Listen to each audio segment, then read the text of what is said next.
Ils écrivent et distribuent des lettres qui redonnent le sourire. Dans votre édition des initiatives, nous nous rendrons dans la Somme où des enfants profitent de ces vacances pour offrir un peu de bonheur aux habitants de leur commune. Dans les Côtes-d'Armor, il sera également question de fraternité avec ce gîte adapté aux personnes handicapées, une maison d'hôtes qui va être prochainement inaugurée grâce à un vaste élan de solidarité autour de la propriétaire. Mais avant, intéressons-nous à cette initiative. À Grenoble, un cabinet dentaire soigne gratuitement les patients sans couverture sociale. Depuis son ouverture, il ne désemplit pas. Le cabinet recherche des dentistes bénévoles. La dent elle est déjà dévitalisée, donc j'ai pas besoin de l'endormir pour nettoyer un petit peu, vous n'allez rien sentir du tout. Des paroles rassurantes pour un soin solidaire. Dans ce cabinet, le dentiste est bénévole, le patient sans couverture sociale et les soins sont gratuits. Avant chaque consultation, un médiateur sanitaire accueille les patients, arrivés jusqu'ici par le biais d'associations locales. Nos partenaires principaux, c'est Médecins du Monde, la permanence d'accès aux soins de santé de l'hôpital, l'association Rome Action ou Point d'eau, qui nous appellent pour prendre des rendez-vous.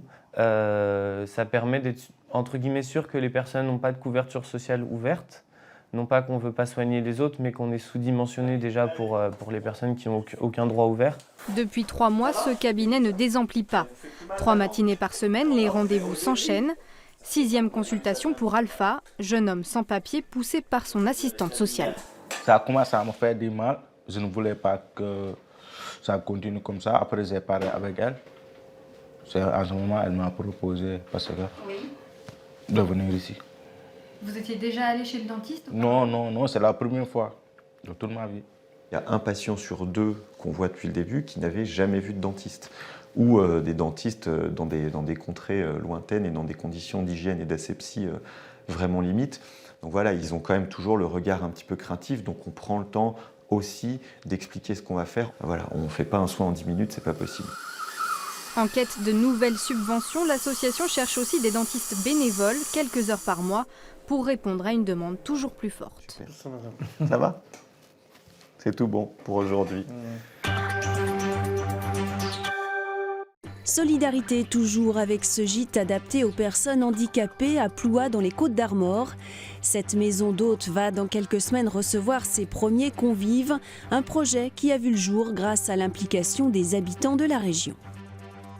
C'est Sarah, une maman de l'école et une amie, avec Maëlle et Jérém, un couple d'amis. À la maison du Palu, on ne fait pas encore le tour du propriétaire. Anne préfère s'attarder sur ses amis, des proches, des anonymes régulièrement mobilisés autour d'elle pour que son projet de maison d'hôte, imaginé avec son époux, puisse se concrétiser. On voulait changer complètement de vie et puis voilà, pour offrir une nouvelle qualité de vie aussi à nos enfants. Donc on a 2 enfants, on a mené ce projet avec mon mari. Donc on a emménagé fin mai 2016. Le couple voulait que leur coin de paradis soit accessible aux personnes handicapées. Des frais supplémentaires qu'Anne n'aurait pu supporter seule. Là encore, c'est la solidarité qui a fait des miracles. Tous les travaux ont été faits bénévolement par un plombier professionnel de Plouat et je le remercie vraiment parce que je lui ai toujours dit, s'il n'avait pas fait ces travaux-là, par contre là, même avec tous les bénévoles possibles, on n'aurait pas pu parce que là c'était trop spécifique comme travaux. Ce dimanche, ils étaient une quinzaine à se retrousser les manches pour que la maison du Palu soit ouverte sans retard, dès le 1er avril. Ça fait 3 journées qu'on vient et puis plusieurs jours aussi. C'est important pour nous d'être là. Ça donne envie de continuer et c'est d'ailleurs ce que je vais faire avec la création d'une association qui aura pour but de développer les activités touristiques adaptées. En marge des travaux, plus de 3 000 € ont été également collectés, des fonds destinés à l'achat d'un fauteuil amphibie. La maison du Palu n'a plus le goût des larmes, mais plus que jamais, celui de la solidarité. Et pour terminer, à Bertaucourt-les-Dames, dans la Somme, des enfants ont décidé d'apporter un peu de bonheur aux adultes pendant leurs vacances. Dans le cadre d'un atelier du centre de loisirs, ils écrivent des lettres pleines de bonne humeur, des courriers qu'ils distribuent aux habitants de la commune.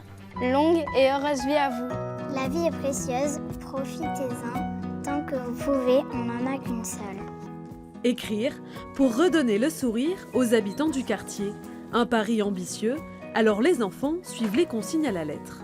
Pour les enfants, on va y aller, on va continuer les petites lettres. Toute la semaine, ils ont dessiné avec application et parfois même en chanson. Je chantais pour la première fois. Des couleurs, des dessins et un seul rêve, illuminer la journée du voisinage. Je pense que c'est vraiment très important pour les gens. Et pourquoi, à ton avis? Parce que le sourire, c'est ce qui compte le plus dans notre vie. Des fois, on voit des gens, ils sont tristes et quand on va leur donner la lettre, je pense qu'ils vont être contents. Et est-ce que toi, ça te rend heureux de distribuer un peu de bonheur?